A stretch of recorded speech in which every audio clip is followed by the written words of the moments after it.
If you're looking for AI software to generate human sounding realistic voices, you're in the right spot. Today we're going to have a look at Murf AI. We are going to figure out how to actually use it. So let's check them out. So Murf AI has so many features, and to cover all of that in one short video would pretty much be impossible. So let's jump into some of the basics. You can go and create a new project here. And if you go up and you see over here, you can also create a project or a folder. So just down over here, you'll see that we have one of our recent projects. I'm going to open this recent project up. And now you can pretty much do what you'd like to do within this project. So the first thing over here is on the left, you've got the AI voices, which you can explore. Okay. And then you can actually upload a script instead of typing it in here. You can add media as well, including music, images, videos, and there are a few different categories over here that you can filter out. You can also use their audio to text, and this means that you can upload an MP4 or MP3 or WAV file, meaning either audio or video, and it'll transcribe that for you. You can also see that they have a translate function, which is fantastic. So instead of, typing out what you want to do over here, I'm going to go and I'm going to say add audio to text. You can just go ahead and select a file now. So I've got a few intros over here that I've done, and I'm just uploading this, and it'll take a few seconds to upload and process. You can now go ahead and choose your language. So you can see that we have different types of English. So I'm going to go ahead and choose South Africa. Why not? Let's say yes and continue.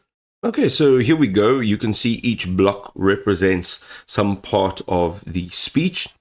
And we can see here that, so the first one is just a pause. And then block 2 is actual text. Okay, so what you can actually see here is you can push play, and what will happen is it'll play.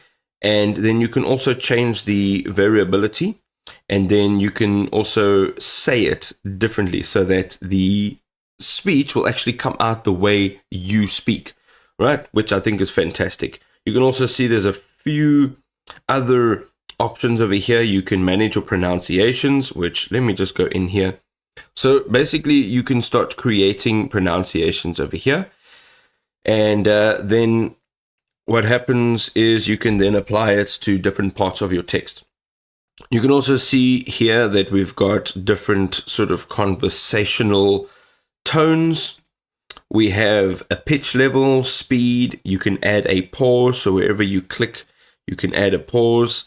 This one over here is your pronunciation library, and then your variability. Let's open this up. So if you want it more stable, you can pull it down.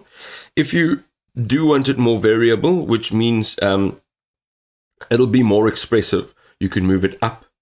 And then we have the emphasis over here as well. So your emphasis basically, it allows you to select a part of your text, and it'll apply emphasis on that specific section.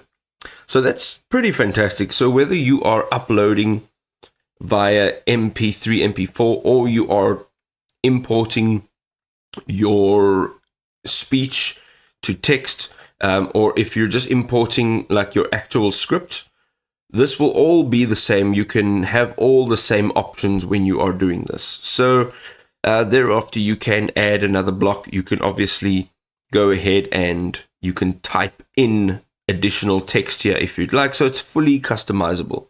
One of the other things I would suggest though is that when you're uploading MP3 or MP4, the MP4 will be a larger file. So I suggest uploading an MP3 because it will take slightly less time to upload. That's the only thing that I found was quite time consuming.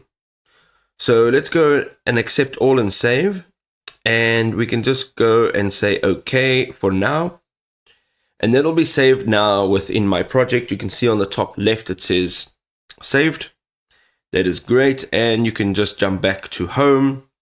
you can create another project and you can do exactly the same. Now, I just want to go back in here and I just want to show you that you can actually change your voices. So on the left hand side, you'll see on block 1, it'll show you your different voices. So you can go in here, you can search by name.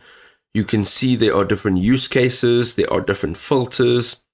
You can see on the right hand side all of the specifics of that voice. You can change their language, their voice style. You can apply it to the whole project, or you can just leave it blank or unchecked if you are using more than one speaker. So this is really fantastic. There's so many voices to choose from, and you can go ahead then and you can just say use voice. So once you're done, you can tap there, and then you can also then change the language that is spoken by this voiceover. And there you go. That is pretty much using Murf AI in a nutshell. I hope this was enjoyable.